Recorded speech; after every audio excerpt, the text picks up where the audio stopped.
भूतों के आजकल प्रतिलिपि बड़े चर्चे हैं, पर उन पर किस्सों अलग अलग स्तर हैं। सोचिए, वैम्पायर जिस नाम से लोगों के रोंगटे खड़े हो जाते हैं, 100 फीट दूर रहकर भी खून पानी कर देते हैं। यदि वे प्यार करने आ गए तो कहानी पढ़ने की होश ही किसे रहे। हाँ, दो भूत मिलकर प्यार करें तब भी वर्णन कैसे हो। वे दो अदृश्य हैं तब भी वो भूत हैं। इतना सुना है कि उनके दो लंबे दांत होते हैं और होठों से खून टपटपाता है। अपने शिकार को आधी रात में उसकी गर्दन फोड़कर होठों से खून पी लिया करते हैं ड्रैकुला। फिर किसी सुनसान अनजानी जंगल के पुरानी हवेली की दीवारों पर बिना सीढ़ियों के चढ़ जाते हैं और उसके आंगन से गायब हो जाते हैं, जहां एक नहीं हजारों वैम्पायर रहते हैं। एक साथ रहकर वे आपस में प्यार करते तो कभी तकरार करते हैं।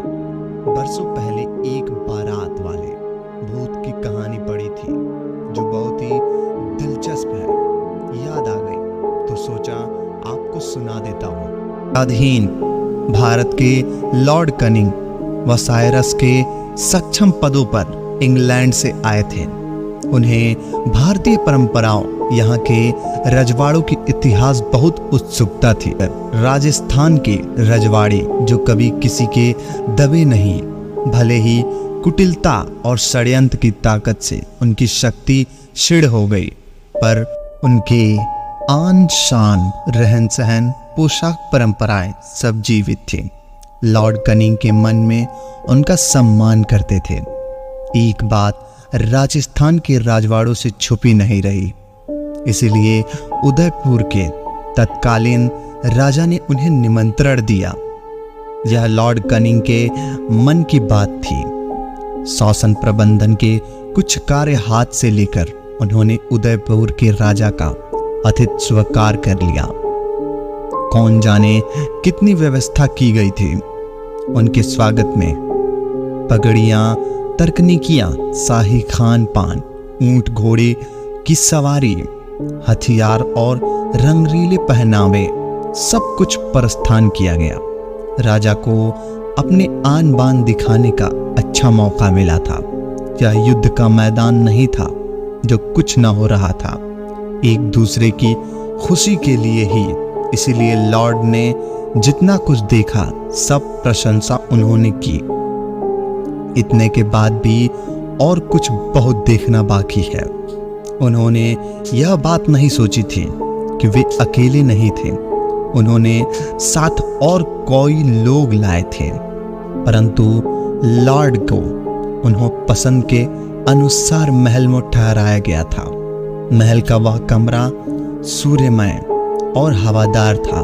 रात में वे वहीं सोने की व्यवस्था की थी। सारे कार्यक्रम खत्म होने के लॉर्ड को उनके सोने के कमरे में पहुंचा दिया गया। लॉर्ड अपने कमरे में पहुंचकर कमरे के नज़ारों को निरीक्षण किया, फिर पलंग पर लेट गए और अपनी आतिथ्य में किए गए सारे कार्यक्रम को मन ही मन दोहराने लगे, क्योंकि मजे हुए कलाकार के कलाकृतियां, नाच गान सभी ने उनका मन मोह लिया था। कई तरह की अनहोनी वस्तुएं उनके कमरे में थीं, कुछ पुस्तकें भी थीं। उन्होंने एक किताब उठाकर पढ़ना शुरू किया। पढ़ते पढ़ते उन्हें नींद आ गई। आधी रात को उनके कानों में शहनाई की मीठी परंतु तेज ध्वनि सुनाई पड़ी। उनकी नींद खुल गई। उन्होंने अंदाज लगाया कि कोई बाराती आ रहा है। वे बिस्तर से पड़े, थोड़ी देर सुनते ही रहे। दूर की आवाज बिल्कुल नजदीक पहुंचने लगी। उन्होंने अनुमान लगाया कि बारात इधर से ही गुजर रही है। उन्हें अचानक याद आया कि इतनी रात को बारात किसकी होगी। बैंड बाजे की आवाज ने उन्हें बहुत प्रभावित किया। वे अपनी उत्सुकता दबा नहीं पाए और खिड़की पर जाकर खड़े हो गए। उन्होंने देखा कि बिल्कुल उन्हीं की खिड़की के सटे एक रास्ते से बारात गुजर रही है। सुंदर चमकीले वस्त्रों से सजे लोग एक पालकी उठाए चल रहे हैं। 20-25 लोग पूरे सजावट पैदल चल रहे हैं। आगे आगे बैंड बाजा पार्टी है जिसकी ध्वनि गूंज रही है। सभी अपने धुन में मगोस चल रहे हैं। कुछ के हाथ में रोशनी के लिए लालटेन की व्यवस्था है।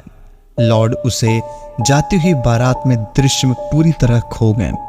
खिड़की का पर्दा हटाकर वहीं जड़ से खड़े देख रहे थे।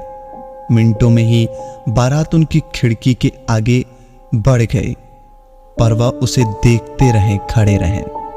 तभी बारात के एक व्यक्ति जिसने अपने हाथों के लालटेन कंधे पर उठा रखे थे, वह पीछे मुड़ा। मुड़ने से पूरी रोशनी उनके चेहरे पर पड़ी रही थी। वह एक विकृत चेहरा था। इतना ही नहीं, वह चेहरा क्षणांश में उनके डरावने अंदाज का परिवर्तित हुआ। अंत में दांत निकालकर हंसता हुआ मुड़कर आगे बढ़ गया। लॉर्ड कैनिंग भूतों पर भरोसा नहीं करते थे, परंतु उस दृश्य से उनके शरीर में एक झुरझुरी सी आई। वे किसी तरह के चलकर बिस्तर पर पड़ गए और रात को आंखों से काट दी। सवेरे जब उन्हें कोई जगाने आया तो पता चला कि वह नींद में थे। रात की डरावनी चेहरे को याद करते हुए उन्होंने खिड़की की ओर नजर डाली, पर वहां कोई खिड़की नहीं थी जिससे वे बाहर झांक सके।